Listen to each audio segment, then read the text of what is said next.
All right, we are live. Okay, hi everybody, welcome to Control. We're a community commons space in Vancouver. We focus mostly on things like blockchain education, and then other fun stuff like blockchain games. We have our own governance system. We're kind of really open to a lot of people. So if you're ever in Vancouver, you have to come here and nerd out with us. And then so tonight we're doing blockchain gaming. So Andrew's going to introduce our guest. Yeah. So today we've been bringing people from different projects to show off all the different blockchain gaming projects going on. This guy's from Hoard. They're involved in the trading of game assets. They've recently done a proof of concept game, which is really exciting because we can all play it. But first, he's going to tell us a bit about their platform and what they're trying to do. And I want to see, there's some, or initially for me, there was some confusion with who knows what OMG is, OmiseGO, or who doesn't say that. So and I guess, they're a serious partner, but you guys are planning to build your own decks eventually, you said? Yeah. What is your relationship with OmiseGO specifically? Yeah, so a number of the folks on their team are advisors for us. And so we share the same, it's not the parent company, but it's like the company that did the seed investment for, it was for OmiseGO, for Hoard, and for Golem, which is IMAP. So we all share the same office, we share the same resources, everything. So yeah, when they're building Plasma, we're adding to it, we're coming up with different ideas for how to work for games, and that into it. The biggest thing. So Plasma is the name of the iteration of the protocol. That's Plasma Dog's named after what you're doing. Yeah. So Plasma is how familiar are you guys with Plasma? You gotta give the whole thing every time. Yeah, so you gotta sit down for this one. Plasma is an architecture that allows you to trustlessly make transactions. At this point in time, it's really simple transactions, just tokens, basically. But you can do it in a way where, transactions are bundled together. So even, in a Plasma architecture, there's an operator. So technically, it sounds like it would be centralized. It could potentially just run on one person's server. This Plasma net. Is this for more than just games? Yeah, this is for more than just games. Scaling. So this is a proof of authority scaling solution. Exactly. Okay. Proof of authority scaling solution.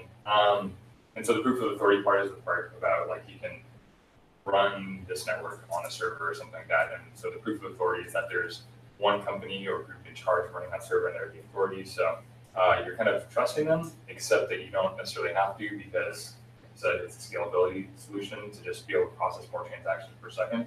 So the way the architecture is set up is if somebody wants to take the tokens that they've traded in this Plasma network, they could exit to main Ethereum chain at any time. So it's like a child chain. It's different than a side chain. What exactly is the difference between a child chain and a side chain? Semantics. They got named that while the slightly different implementation was invented. Is there some technical? Okay. You know what I mean? It is kind of true. We're still the naming conventions of everything are still kind of jumbled for all conversational purposes. Yeah. Side chain, coins go off, they can come back on. That's totally fair. I think of that. Yeah, so Plasma, as my understanding, was originally designed for Ethereum. You even said Ethereum there, but this is on a different network that I always pronounced wrong. I call it OmiseGO. Oh yeah, that's on Ethereum, I thought. It's called OmiseGO. Yeah, how do you pronounce that? Yeah, it is. It's Omise? How did you know that? Data Dash. YouTube. Wait, no, it's so hold on. That's on Ethereum too. That makes them third layer. So there are contracts on. There will be contracts on the Ethereum mainnet, and that's what you can exit to. Yeah. So what you would make settlements to is the Ethereum. Essentially, you could put Plasma on any network. You could run a totally a side chain of a totally different scheme, right? And then have Plasma within that. Plasma is just a scaling solution for transaction throughput at the end of the day. Yeah, so right now there's also other ones that put out like games that have gone on proof of authority things. So because we are doing game stuff, so we've heard about your games. I want to ask you about your game though. Okay. Yeah. So I have heard that the 3 new questions from Chelsea Palmer invented you guys. So what blockchain, why blockchain, and where's the blockchain? So when it comes to this game you made, like, why is there a blockchain in your game? What does it do? Yeah. Okay, so the blockchain in this game is, so your Plasma Dog is the character, you're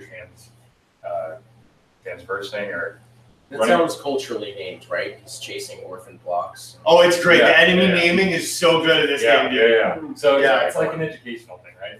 So what you're chasing are UTXO tokens, which like I don't know. Are you guys familiar? Yeah. We got it all good. Explain for YouTube. Okay, so UTXO that was the original transaction scheme for Bitcoin. It's a really simple one. It just keeps track of balances. So if you like the inputs and outputs. The inputs and outputs, yes, that's the Sent and received. Yeah. So exactly. Basically, it's like if you have 10 Bitcoin and you send 6 Bitcoin, then 6 Bitcoin go to someone else's account. You've got 4 Bitcoin left in your UTXO, your unspent transaction output. So it's like your unspent pool of Bitcoin. So that's sitting in those. Very important things to collect. Yes. So the tokens in the game are named UTXO tokens because Plasma, the way the architecture is, to make it so trustless, even with the proof of authority scheme, that it uses UTXO for organizing the transaction. So it's like similar to Bitcoin. Have you played the game yourself? I have. Are you good at it? Have you beat the game? No, I haven't. Can it be beaten, or is it like Pac-Man? Just keeps going. I've heard it can. Yeah, no, we did a contest at DevCon 4, this last one, and tell us about that. That's why this page exists, right? Yeah. So the reason that we produce this game because Hoard is not necessarily a game studio. We're building tools to make it easy for any game developer to produce a blockchain-powered game, either like fully or partially. You try to convince them to use your platform. Yes, and it's free and open source, so that's a big win. So in preparation for DevCon, we wanted to show off what we were building, show off our SDK, and then OmiseGO being our partners, they wanted to show off their internal testnet. They hadn't actually tested it in the public yet, so this was the first test for it. As a proof of concept, I have a question actually. Yeah. Just that, what concepts were you were proving that you could port a game to blockchain easily? Does that mean that you designed this game first as a game and then tried to prove that your tech can easily blockchainize a game? So you built the game and then said, look, it goes through the ringer, or was this built from the ground up?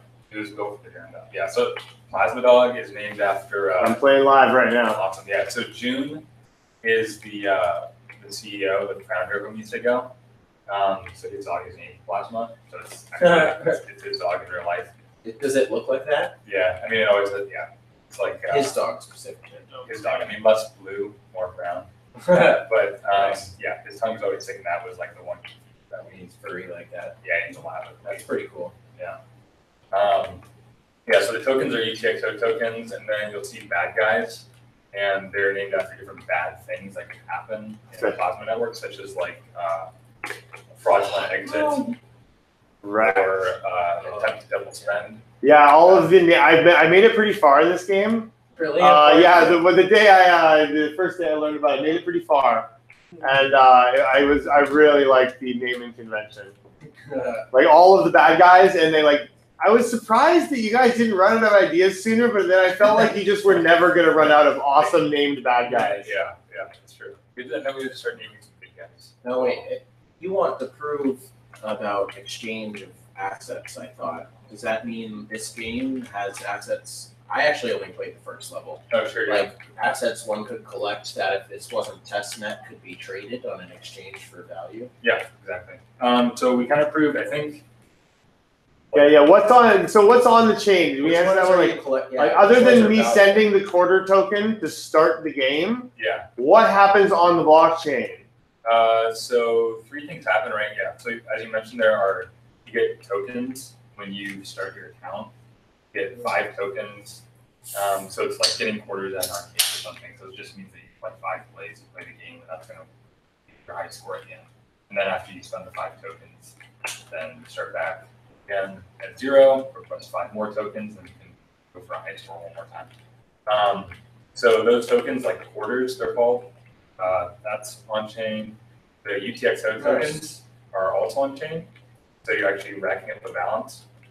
And then there are badges or achievements. And when are they confirmed to my stuff? Like, so if every time I collect UTXO, it goes in. And that's these little square things. So I'm streaming the game footage right now for the record. Okay, This is my I'm going to come up in the Let's Play world. Yeah. So yeah, fraudulent exit, a chunk of inaccurate data, same tactics, jump to destroy. Kill it. So that's a bad guy, a fraudulent exit. Yeah. Like it's such. I hate fraudulent exits. Yeah, such a good. Oh. Double jump. These are getting deposited into your account. How like what's the time frame like that? Is that happening like as I do it? I believe it settles every 10 to 15 seconds. Do they do it in bulk for all players? Okay, and I gotta say that there's another game that just released on Ethereum using a proof of authority type system. I don't know which one they use. It's Crypto Wars. Okay. And basically, it's just a lot of transactions. It's kind of like uses time as your factor, where it's like, oh, you have this many points because you've waited this long since you've done something. Oh, interesting. Right? So then you build like your city, attack each other.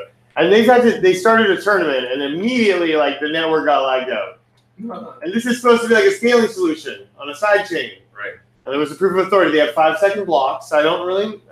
I haven't had a chance to look into it, but that's what I'm saying. Like, so like this isn't attempting full like how much decentralization. Is it? What was that again? This is more of a true ownership scenario, not a full serverless, like full decentralization scenario. Yeah, the full game is not decentralized. The items that you collect are decentralized in the sense that you do truly own them. Yeah, it's got the ownership. Yeah, a lot of Wars was being ambitious. Yeah, we've noticed a lot of games like early on, it was like had big dreams, but then they were like, oh well, we're gonna do ownership. Yeah. Which is like one of the easier revolutionary, game changer things. Just make gaming true ownership. So I made 30. It says I made 30 plasma transactions. Does that mean while I was playing?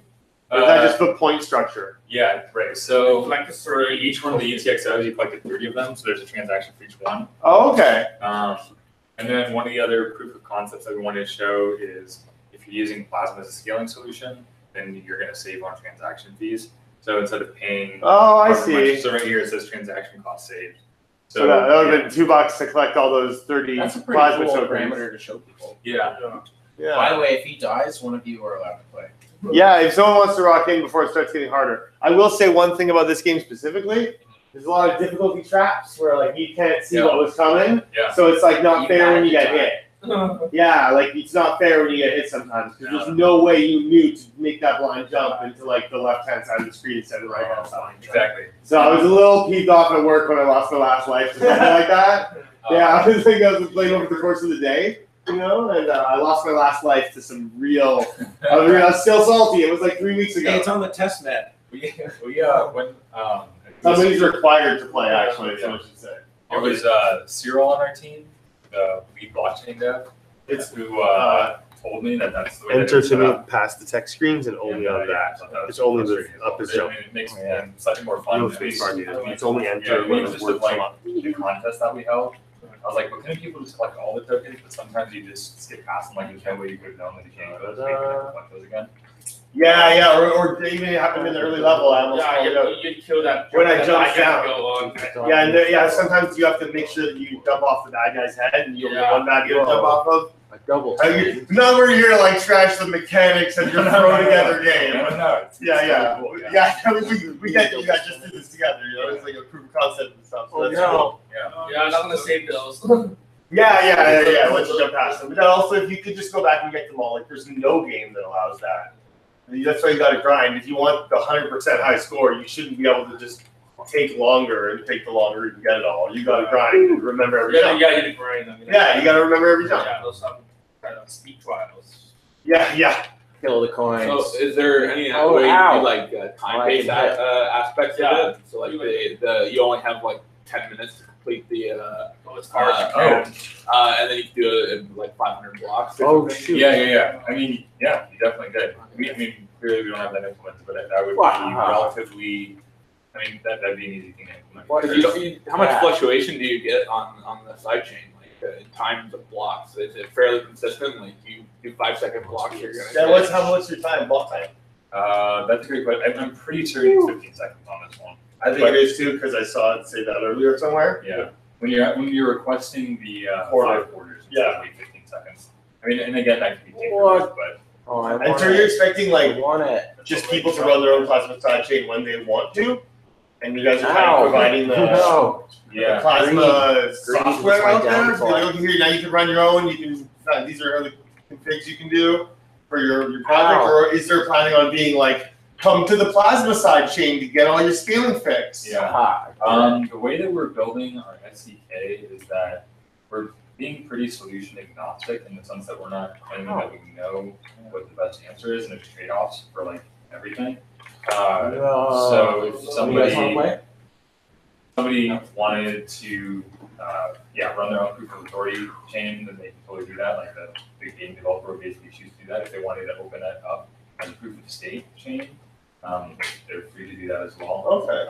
And we would provide like a public network that you could also put the game on, which would be a staking. A staking network where you guys have your own like. We would have our own token. We would have, so you don't yet. It's not yet. So there's still time to to keep your dignity. Yes. Yeah. It's a tricky situation. It is, right? I know. I'm like, I give a lot of hard times to like anyone that sold a token. Like I just have to. The reality is like it does good things sometimes. People make stuff they couldn't have made otherwise, but it's just so feels so dirty after what happened, you know? Yeah, no, it's very true. I mean, it's going to be interesting to see what models, projects in general, if like tokens even become much of anything, or if they're all going to sort of migrate towards more of a governance token. Like I think MakerDAO is an awesome example. Yes, Maker's the best. You know what I mean? Team Just. Yeah. Team Just is my other favorite. You and your Team Just. They do FOMO 3D and Proof of Weekends. Yeah. I mean, both those are like awesome examples of decentralized finance. Yeah, actual decentralized finance. Yeah. And so is Maker. Maker's crazy. Yeah. And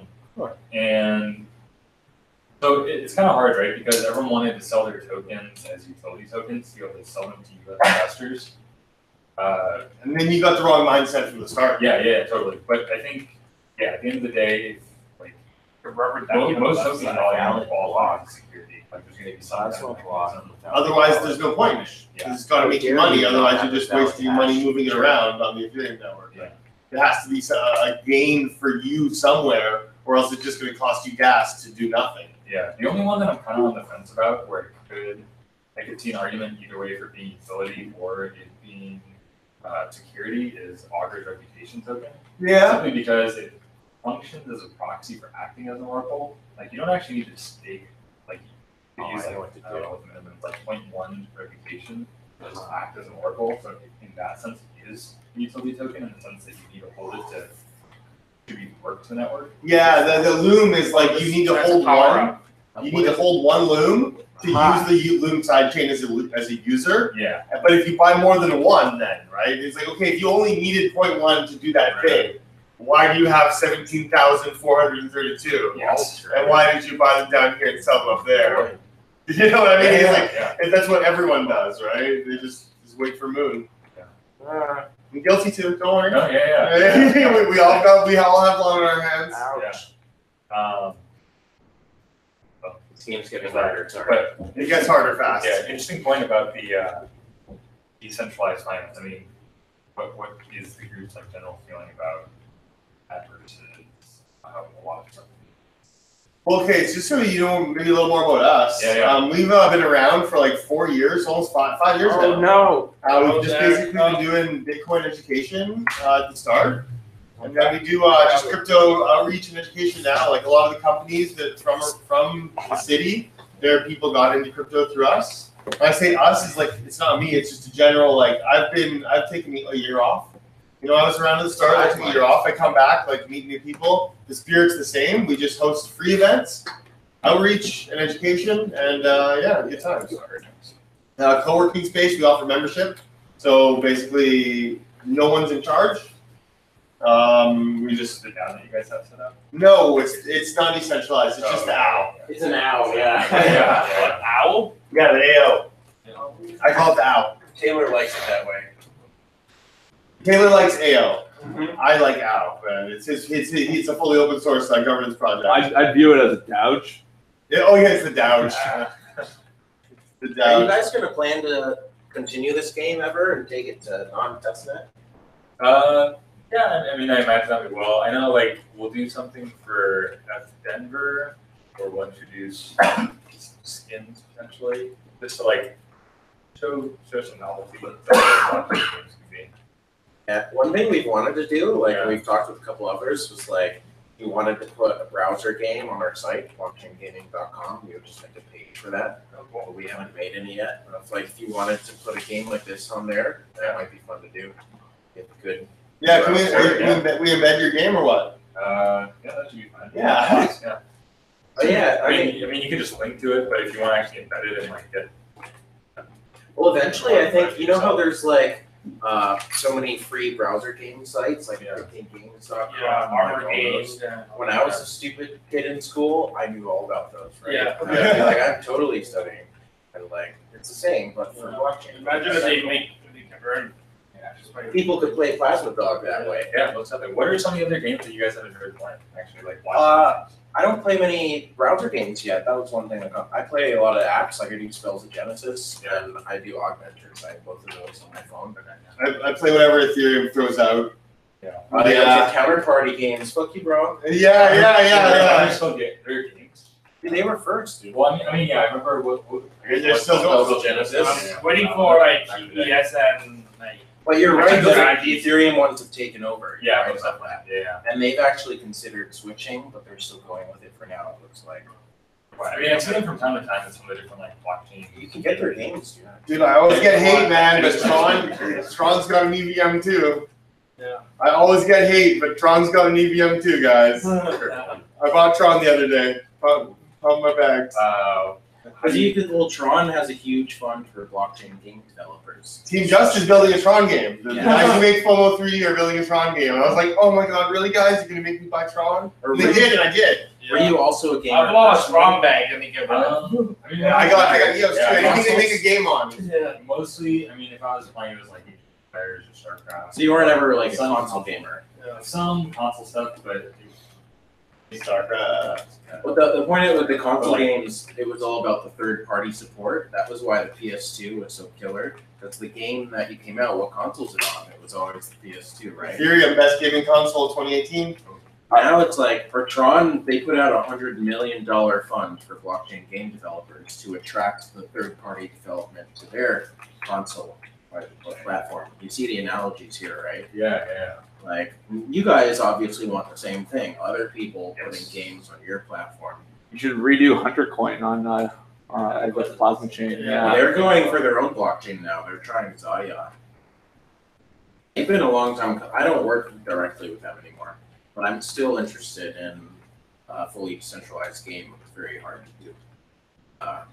All the true ownership ones like this have taken off first. Oh, I think I found a bug. Oh, hacks. I'm in the wall. All hacks.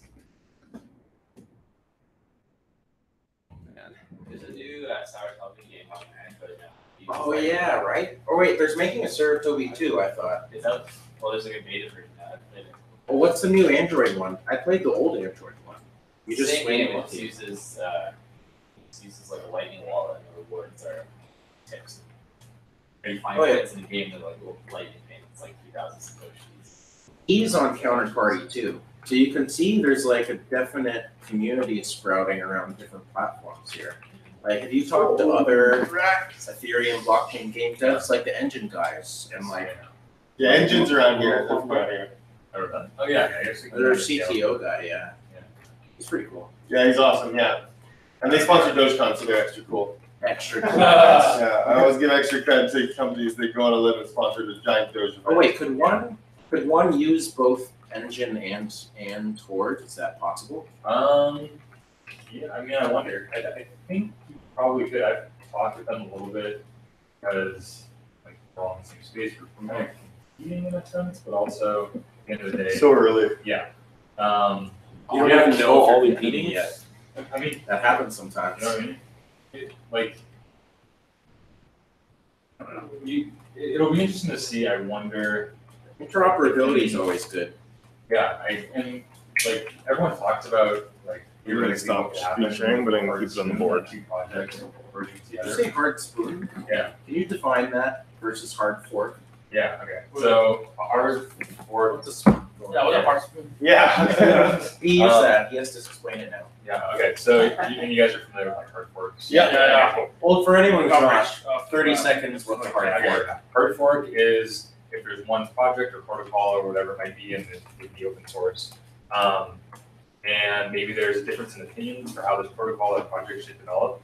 So instead of just taking like one trajectory, there's two different camps, and they would split into two different groups, and so they fork. So Bitcoin and Bitcoin Cash. Yeah, Yeah. exactly. So what's a spoon? Extra go. You can't spoon it back together, bro. Yeah. What?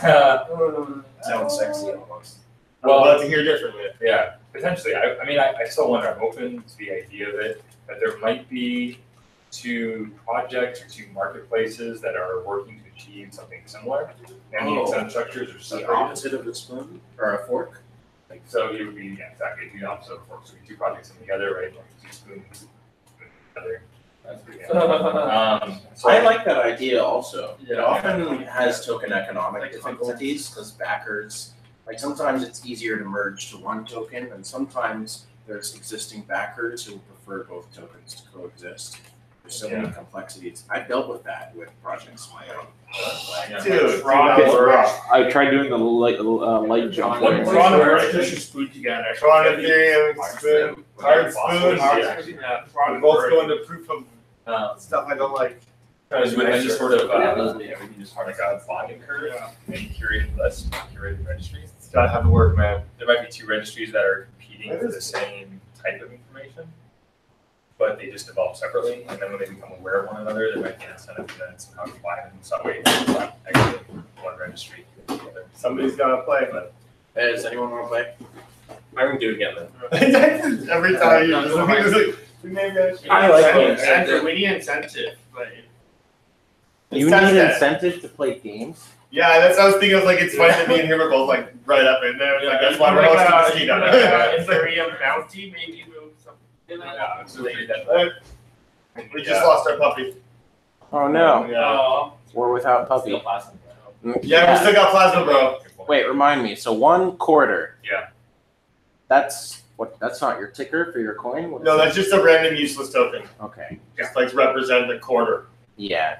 On their testnet, what is a quarter a token on the testnet? It is. Yeah, then when I started, I requested 5 quarters. That's kind of funny.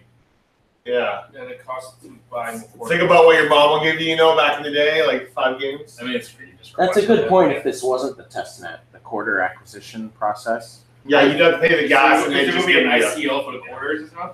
But then it would be. Yeah. But see, that's the thing. It would be silly, like on a mainnet, to like do a transaction to start a game, because all it would be doing is a bloaty transaction in the end. Yeah. You're not actually like.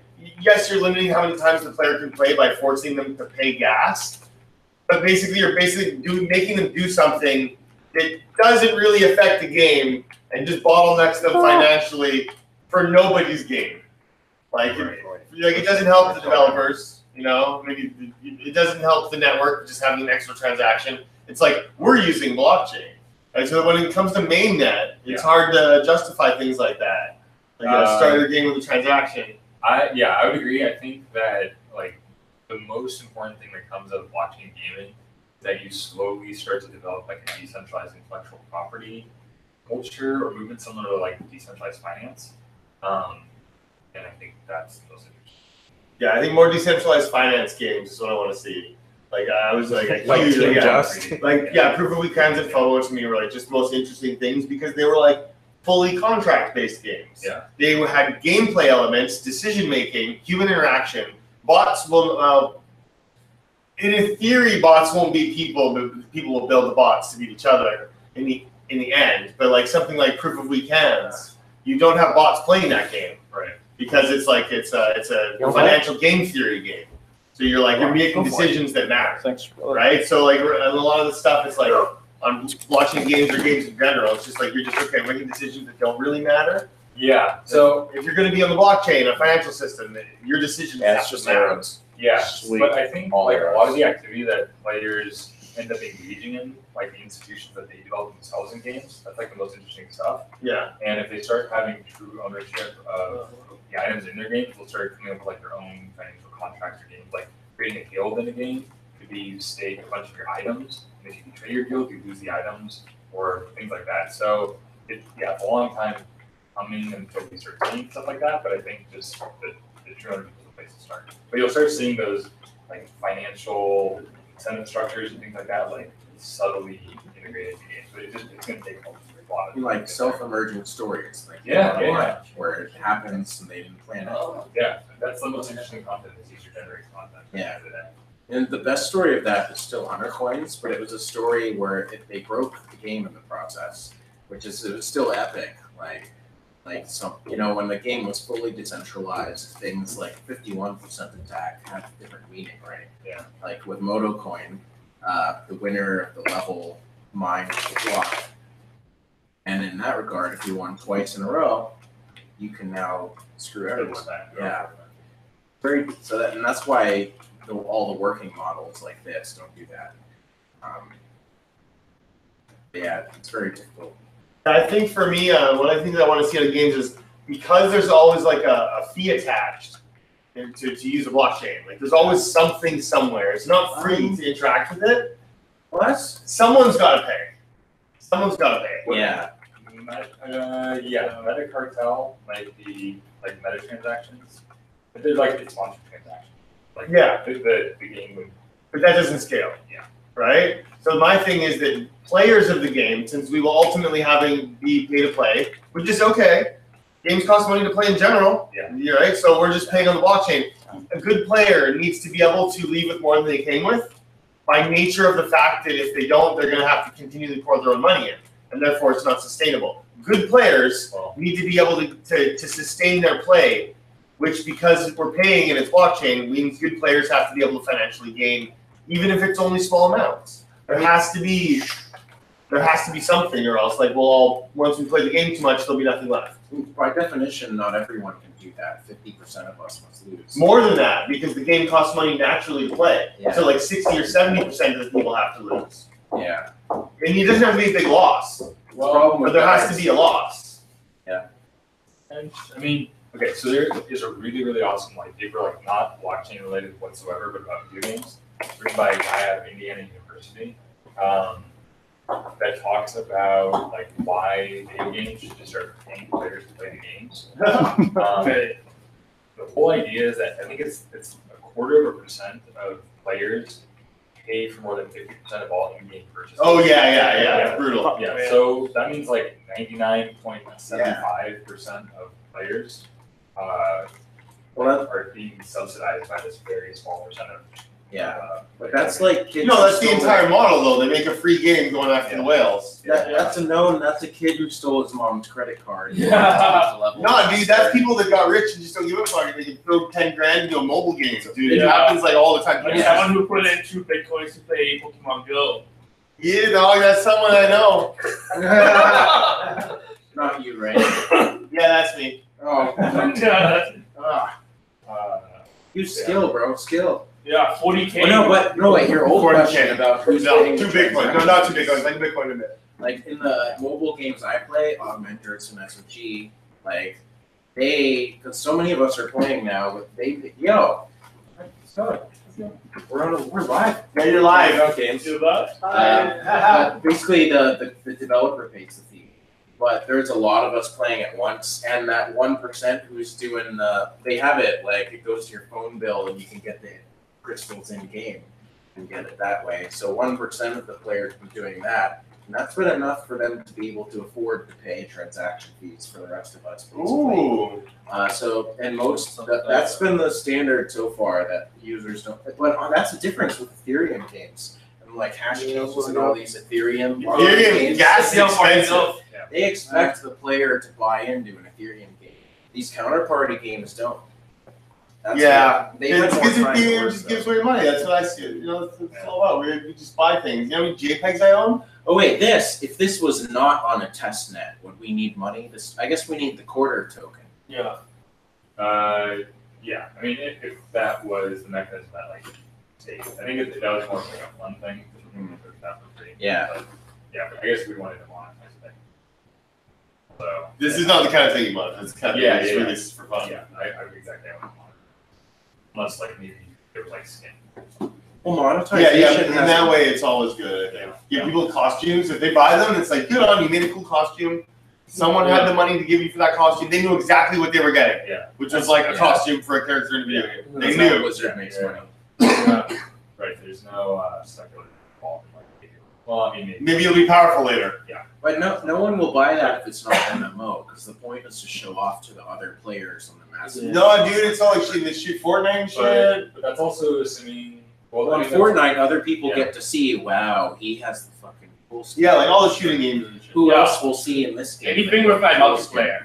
Anything with multiplayer, yeah. If it's Yeah. single player, like people don't really show anybody. Yeah. Well, People still do it. I know the biggest thing that OpenSea has talked about is like the thing that they always try to optimize for, not always trying to optimize for, but like one thing that they didn't realize that they had to do that they ended up figuring out later was just like basically a trophy case. Like displaying all the NFTs in your wallet is something that users really enjoy. Yeah. So it might not even necessarily be like in a game that users are seeing each other's items. It might be on external social networks. Yeah. Like Token Talk popped up for a while. You guys saw that? But it was I did not. It was like- Podcast? no, it was like a forum, but you needed like tokens of the community to participate in that forum. Well, that's cool. So it was like you needed one crypto community to be able to talk with other crypto or something like that. Oh, okay. So you just like sign your account, and it's like, oh, you can participate in these communities because you have these tokens. Yeah, That's cool. Yeah. Yeah, but the problem with those trophy cases, Yeah. You want to try playing? you gotta sit down and play. Oh, for Yeah. Plasma Dog? It's only Press on the enter. test net. Yeah, Plasma Dog's great. Yes. Oh, you so played far. already. Well, so yeah, we audited the smart contract. Yes. Oh, nice. Yes, Jared from One Stamp. So That's wow, what a coincidence. it actually was. Did it passed your audit? It did the OmiseGO MVP. Yeah, it's I mean, there are very few implementations of Plasma, but seeing that makes me really excited about it. And like, Plasma is a lot further along than I think people understand, but at the same time, in many reasons, there's like a lot to Plasma that needs to still be unpacked, that people just don't understand it. And frankly, currently the documentation, oh shit. It's a nice coincidence. Currently the documentation, What do you think really of isn't- OmiseGO? Oh, Sorry? wait, I said it wrong, right? How do you say it? OmiseGO. What do you think of that? Well, I mean, they're a legit project. Oh, God damn it. That's a good answer. So, dude, you are bad. At Yeah. this. Somehow. So a funny story. Jared hasn't been in town very much lately because he moved to work for Quantstamp. And the other day we were talking about games, and I'm pretty. He thinks I'm way harder at Ethereum than I am. I actually use Ethereum more than like anybody.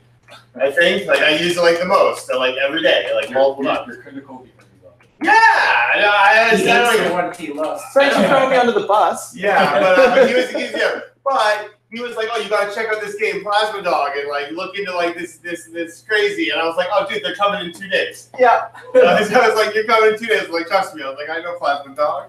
Yeah, I was like, "I got to level 7." It's pretty like it's super impressive, right? I mean, you have something that's working like dynamically, like it's so zippy, and like for that to it's really cool. I mean, we need to really explore what Plasma actually means, but this as a single implementation Yeah. of what Plasma could be is really interesting stuff.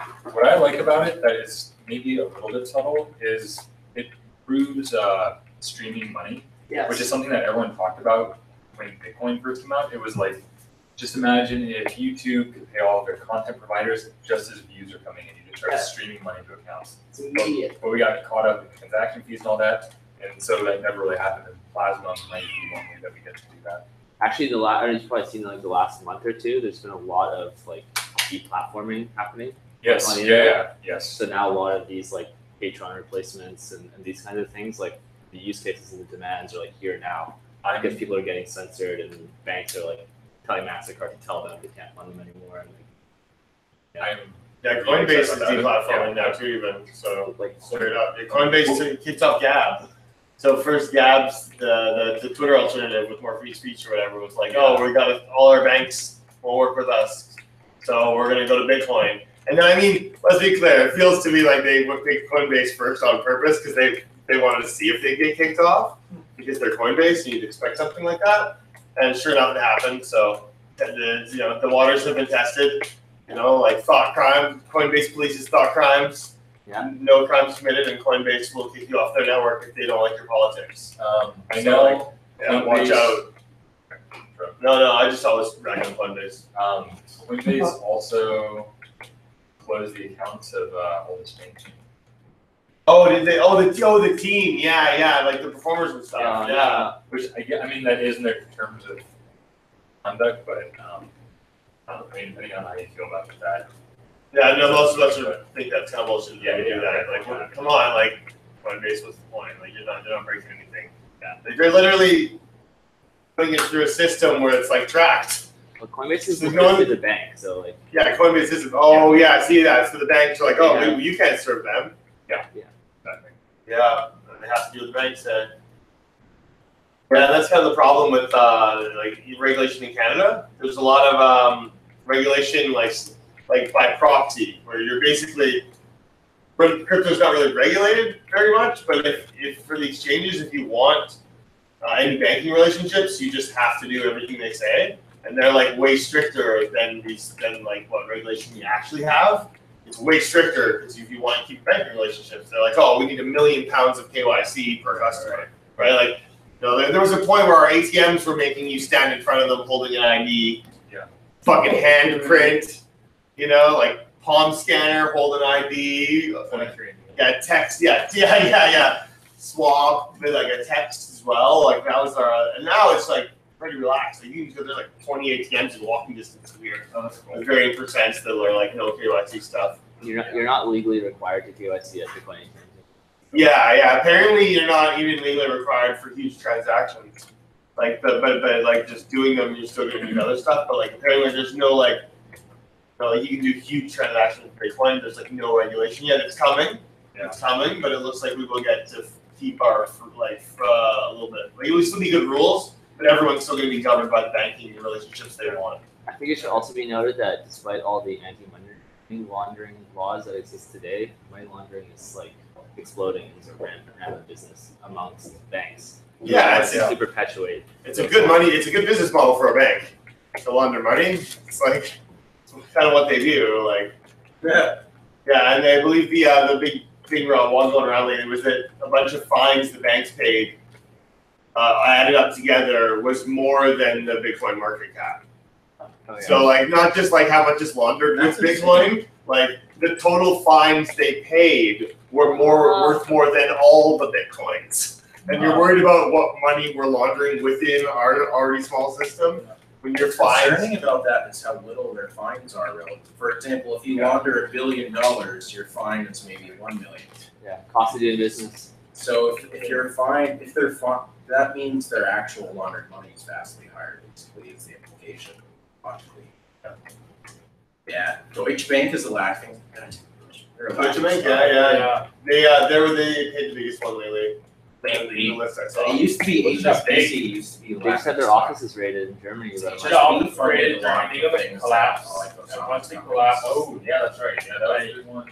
That's where Bitcoin is going to move. A while ago now. More than many years ago. Many years ago. It's 2019 now, man. It's going fast.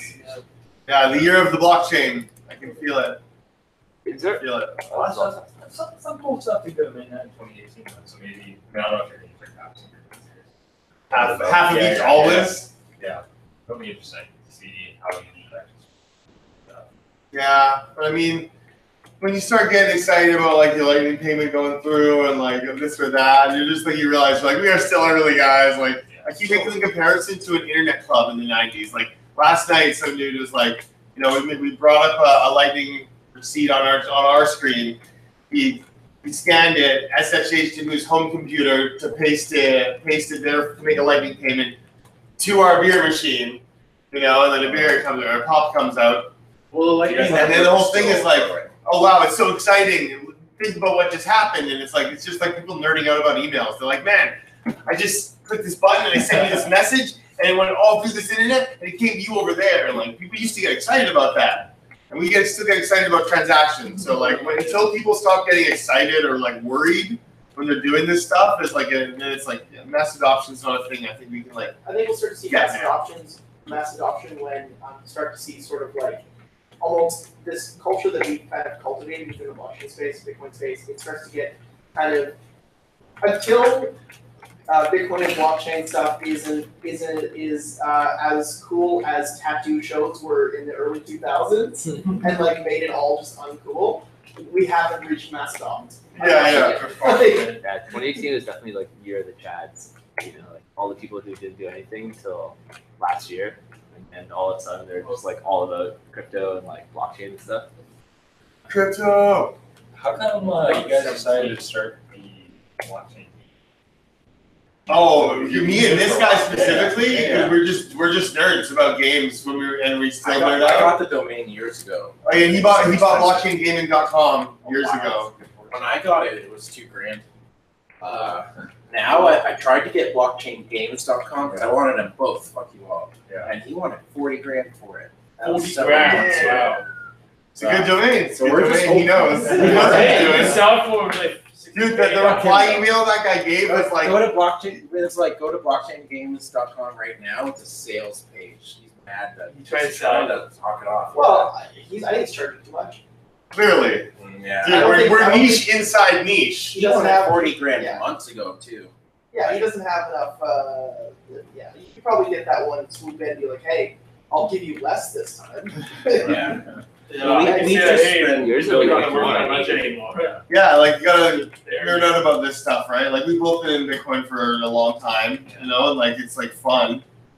There Like, are great, investors and types interested in blockchaingaming.com, but being community based and all of our stuff is plugged into like OpenSea and stuff. Yeah. It's not like we have heavy dev costs. Right?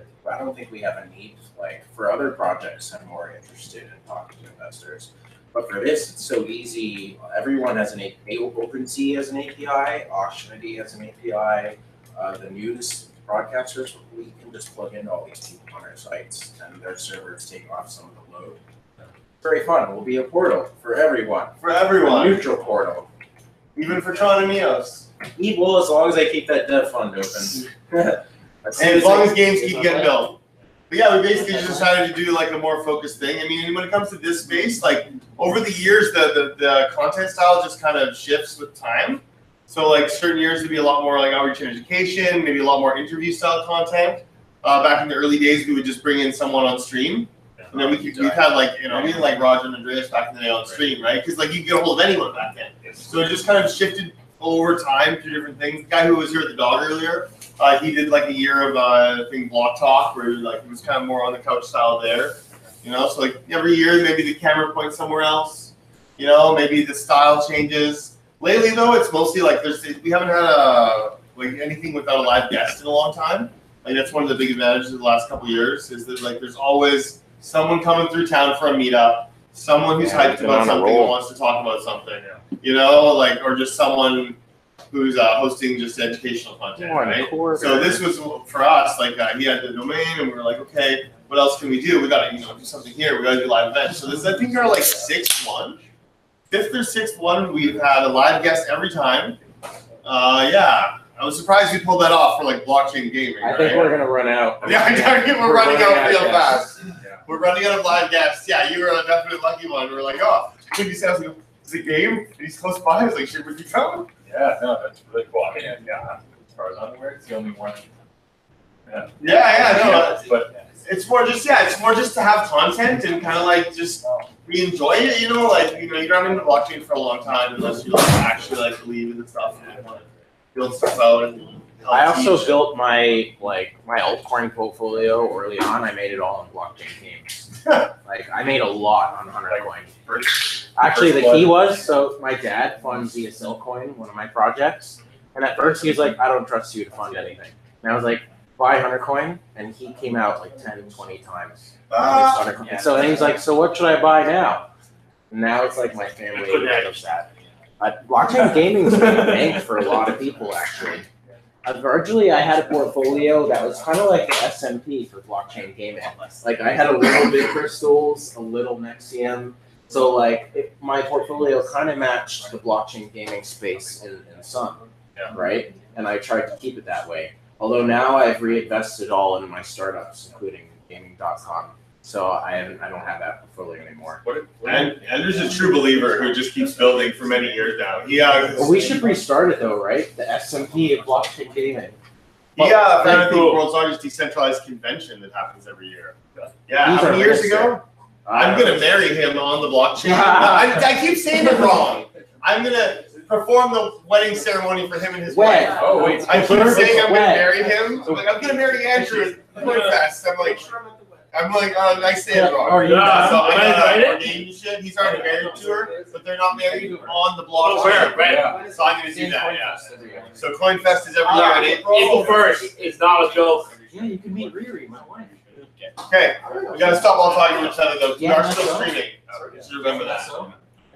So the invitation is we got a pretty chill environment. Dude, I love this. It's real fast. This is Okay, you guys are next to the microphone for the record.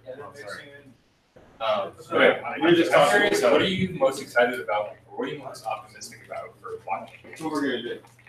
Like, what is it that you like kind of want to see? You feel like nobody's done yet? Like, I was away from the microphone slightly. I mean, personally, Well, let's all stay close to the microphone. I mean, I got Jump over it here. because it's obvious that blockchain gaming is a first mover in terms of things that will be tokenized because of the nature of the video game industry. By which I mean, if I put your car on the blockchain or you put it on the blockchain and I steal it, and you call the police and they're like, help, my car has been stolen. I'm going to call the police first and I'm going to be like, no, it's not. It's my car. And you're It's on like, the blockchain. Yeah, they're not going to listen to you. But in the video game world, it's trivially, the developer has total power to decide what is respected in terms of ownership. The developer can mandate that true ownership is respected, unlike with a house or a car. So it's pretty clear that video games or virtual worlds in general are a first mover for blockchainization. So I got the website. But you could be grinding for weeks to get an item, and then the developer just delete it. Yeah. It's like too OP. Yeah, you're screwed. But they can still nerf it. See, like They can here, nerf the mechanics of the game from other angles. You don't own it. You just rank it. You're leasing it. Look, as someone who I hear a lot about ownership and stuff, I own a lot of tokens. I don't care how true the ownership is. There's still tokens for games that don't exist. So I'm just saying. So except just, SOG. yeah. So no. I'm just saying in general. Like these ownership concept is great and all, but like it doesn't mean that like the game you're just gonna be able to play it forever. You know, it just means that UI, they should stop support for the UI. yeah. Or the back end, or just If it's not make breaking. But I've had a thing happen to me that could not happen in a true. I was a WoW player and they banned account trading, and I had a really powerful one, and I wanted to sell it because my family gave me an intervention and I had to quit WoW. Makes But I sense. didn't want to abandon it, and I tried to sell all my shit. Like I had the fucking gyrocopter, so I'm swearing now. It was 20,000 gold. It was a lot, dude. Dude, I had unlimited WoW. Dude, I was double scarab lord. But And dude, front on me. I was banned. We were banned from trading our items, right? Yeah. So that really took away my feeling of control or ownership. Like, is it really my Dragon of the West Wind if I can't give it to Alex? No, it's not, is it? You know what I mean? And they had a black market for WoW trading. Or did you play WoW? Everyone's familiar. They don't allow trading. What do you see They don't because they don't want to get taxed. What do you see as sort of the future in terms of like the way Steam is? Like, do you think Valve is getting interested in this kind of stuff? Because I mean, they've been in sort of, you know, they've hired economists and they've thought about this idea of like, manage monetary value for a long time, and it just seems like a natural extension. But at the same time, it's also kind of like outside of their control. But I don't think they've ever really cared about that as long as, you know, you're getting it through their exchange, essentially, and they don't care.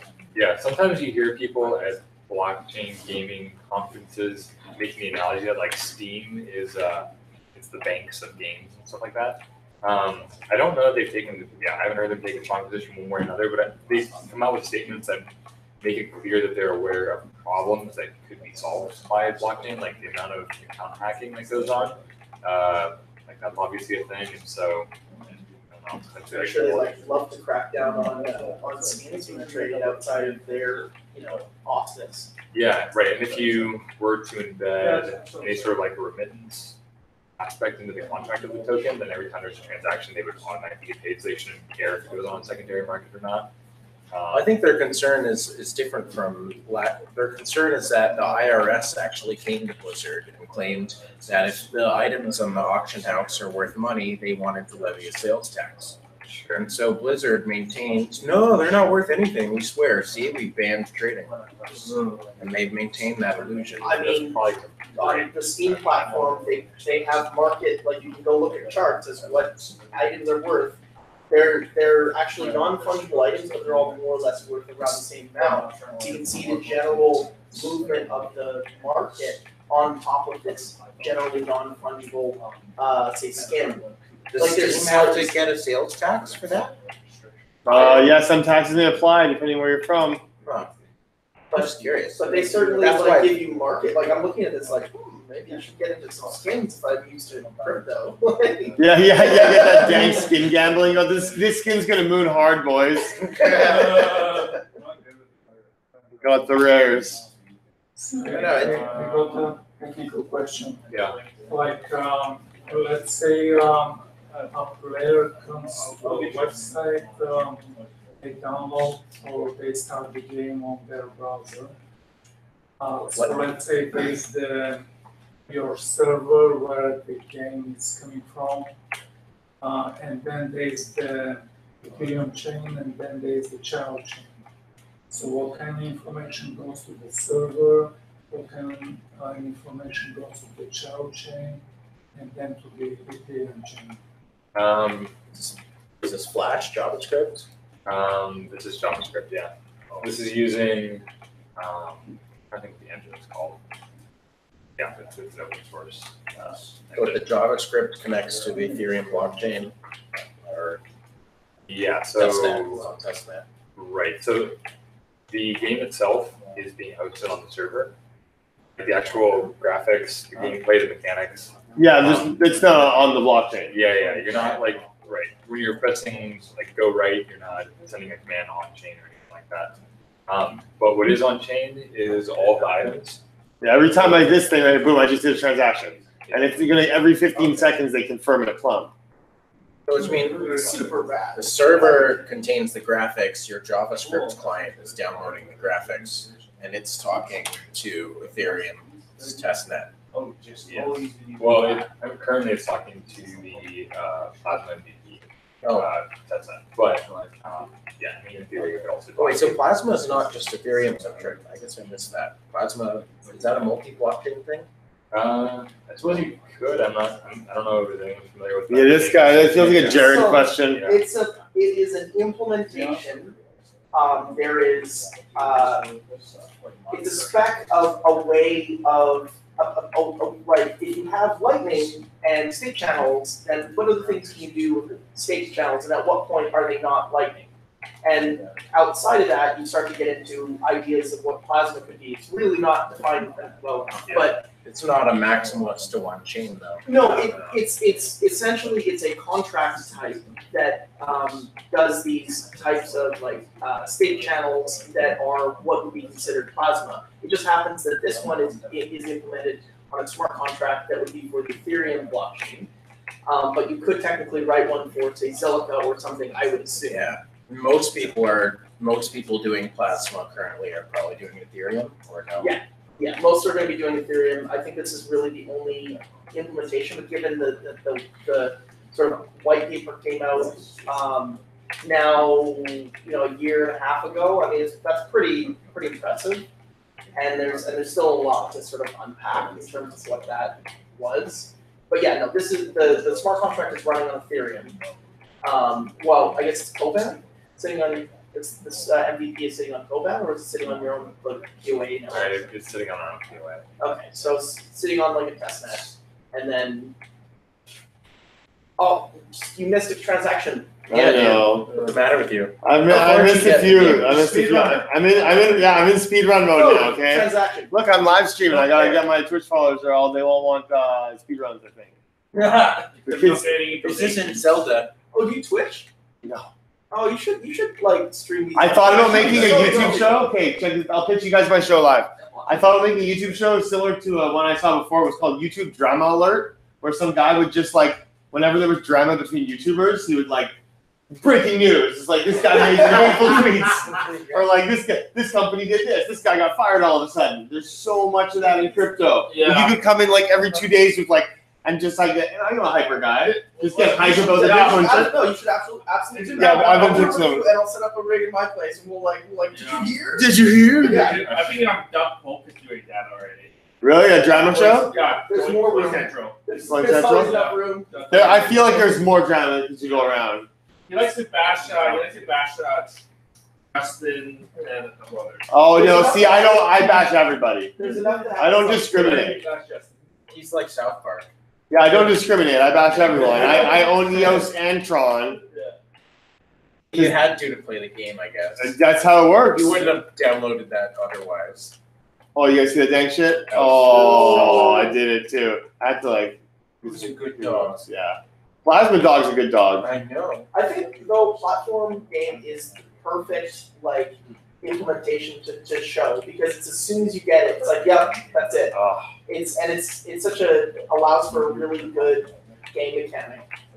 Yeah, but I mean, again, it's like it's a lot of blockchain. But if the enemy naming in this is the best I've ever seen. Like every bad guy has like the cleverest name. Yeah, I like the educational aspect of that. Early on, even like a lot of people like Counterpoint for that reason. Even when at times it was just like, guys, this is weird now. Like, but it forced you to understand block time. If you really wanted to be expert level strategy, anyway. What was the mechanics of the design? It's turn based. Each turn was the length of the block time. Oh. So if you were a player, what chain? you had to learn On its own chain. It's a name coin fork. Hunter coin. Hunter. Oh, right. It's game. The game was the chain. Yeah, Hunter coin. They're trying to do Zion now, and it's very complex actually. Like Hunter coin works ish, but it's difficult to prevent AI from dominating it, because in a centralized world, we can be like, you're a bot, get out of here, right? In this world, we don't have that power, and that's a huge deficiency, at least currently in current blockchain gaming tech. Like I told the story about MotoCoin. We tried to do MotoCoin. It's like the person who mines the block and gets to decide whose transactions are confirmed is the guy who beats the level first. But one guy, he wasn't too good at the game. He found a bot that could go undetected, like they didn't tell. They thought it was a player, and they could beat the level twice in a row, which is like mining 2 blocks in a row, which is like giving you power. You see where it goes from here, right?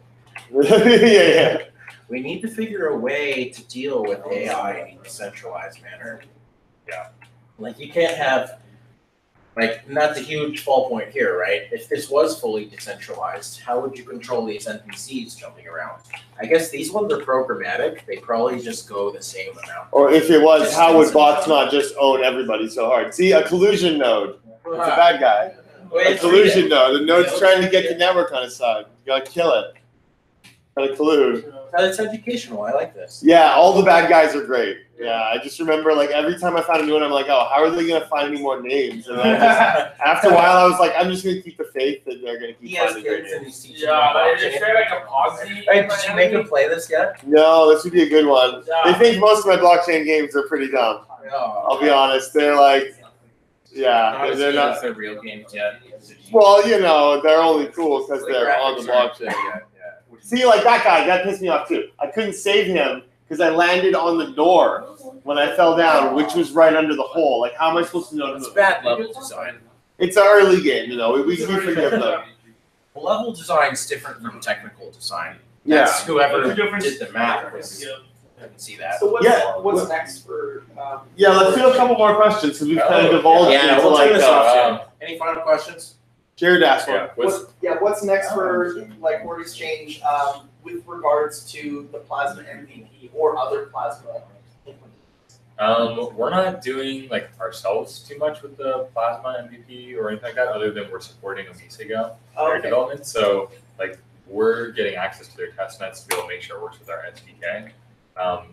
So in that sense, like we do make like contributions to it, but it's nothing that we're owning. Was their contract a like a purpose-built contract for this game, or is it sort of more generalized, allows for like a call from games to connect into it? Yes, it's more generalized. So it's for, it doesn't even have to be a game either, right?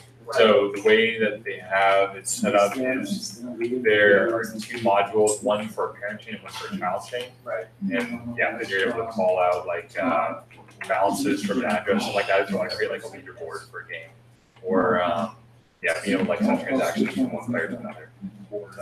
Okay, so what transactions are occurring on the parent chain? What transactions are occurring on the child chain?